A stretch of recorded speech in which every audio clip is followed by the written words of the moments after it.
Hello Orchid friends, how are you? Welcome back to my channel. If this is your first time watching my video, my channel is all about orchids. From what orchids I have, how I grow them, my thoughts on certain orchid topics, to what orchids in my collection are blooming, etc. So if you want to follow along my orchid hobby adventure, please consider subscribing to my channel and turn on the notification. Today in this video, we're going to look at one of my Tolumnia orchids. This is Tolumnia Red Sun, and this is not a stranger to my collection because I have featured this orchid before. However, this time around there's something different about its flower, and I have a couple theories that I want to share with you on why, so continue watching to find out. Curiosity can kill a cat, so let's dive right in and see the flower from last blooming cycle of this orchid. As you can see immediately, right off the bat, you can tell the difference, right?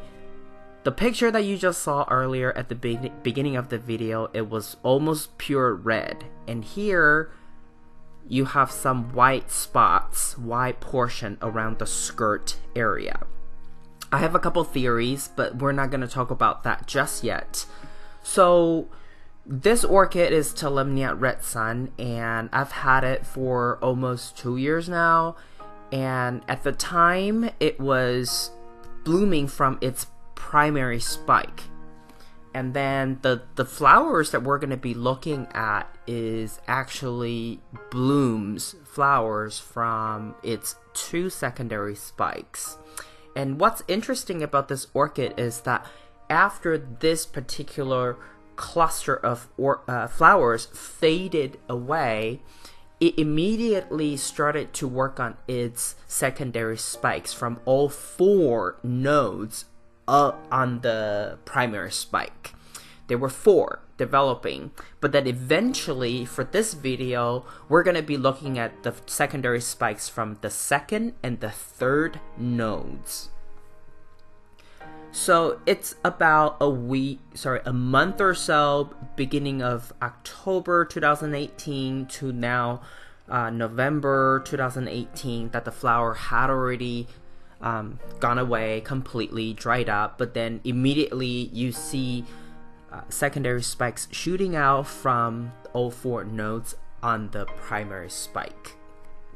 And pretty soon you can tell that there were 2 that were much bigger. So it's the 2nd node and the 3rd node on the flower spike.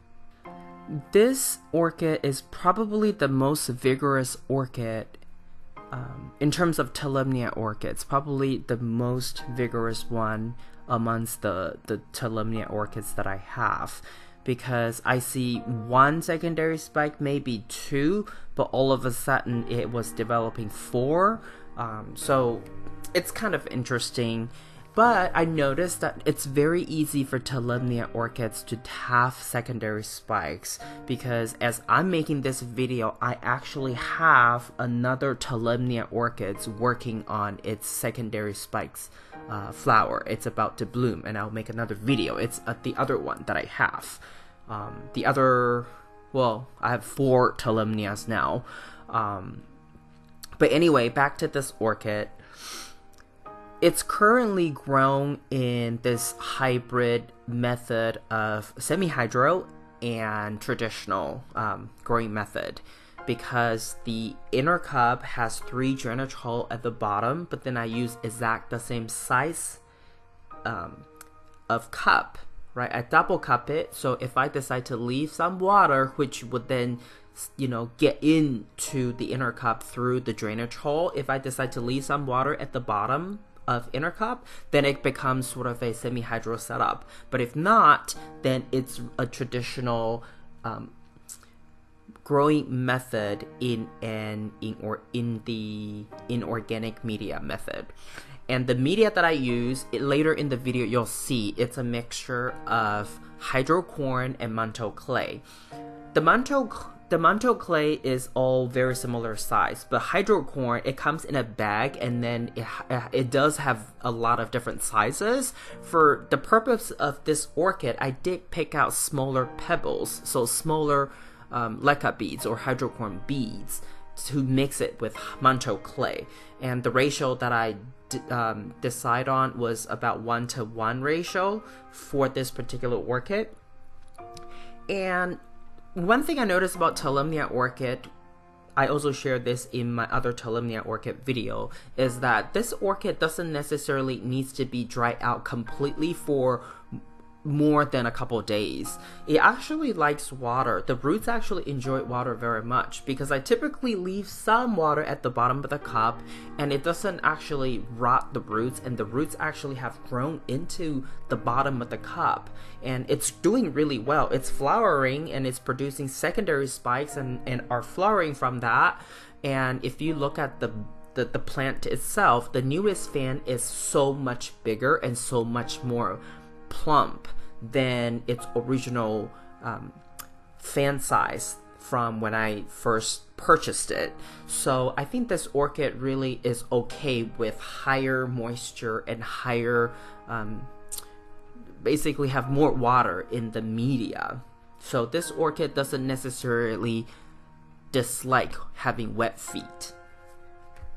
Now in terms of fertilizer, I do only use quarter strength fertilizer.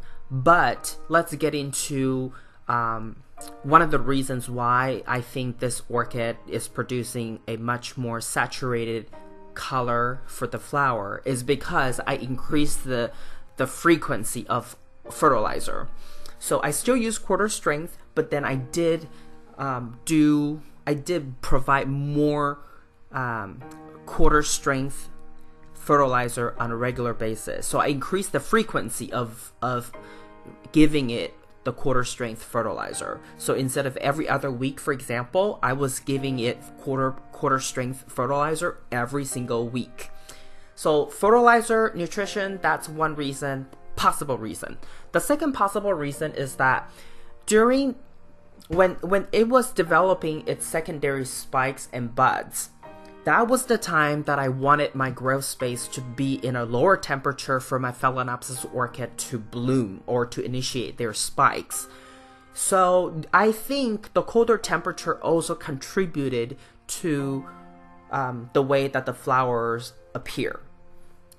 For my Phalaenopsis orchid and other Oncidium orchids, I also observed similar characteristics.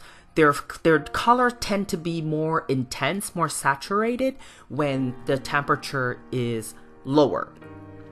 And this applies to another thing that I learned, but please take this as a grain of salt because this could be totally unrelated. If you look at the cross section of any wood, any log, right, the rings within the wood, if it's the same tree, if a tree is grown in a hotter environment, the ring would actually look lighter than the ring of trees in a colder environment, because I guess the cells are grown closer together and they grow slower, so the color is always darker. And even if it's for the same tree, the rings that grow in winter and the rings that grow in summertime will have different color as well. And the ring from the summertime would always look slightly lighter, and that has to do with the way that the speed that they grow in, but also the way that cells are grown closer together or farther apart. That's what I learned, and that's my understanding, but it may not be correct or directly related to what we're seeing on this particular orchid's flower. So take it as a grain of salt. But I thought I would share this for your information in case you're interested in doing more research on this particular topic. But overall, I'm really happy with the way that this orchid has grown and flowered for me this year, because it has multiple flower cycles this year, and it's giving me this totally red flower for the very first time. But hopefully next year, next winter, if it blooms again, we can do another comparison to see if this is really an anomaly, or in winter time it always bloom in more red than having some white spots around the skirt area. I highly recommend having at least 1 or 2 of this kind of orchid in your collection. It's really fun, very rewarding, and they're cute. Even if they don't bloom, they look like succulent plants. Very cute. This is all I have for you today. If you like this video, please give it a thumbs up. And if you would like to get more orchid related videos from my channel, please subscribe and turn on the notification. I want to wish you happy growing, and I will talk to you in my next video. Ciao!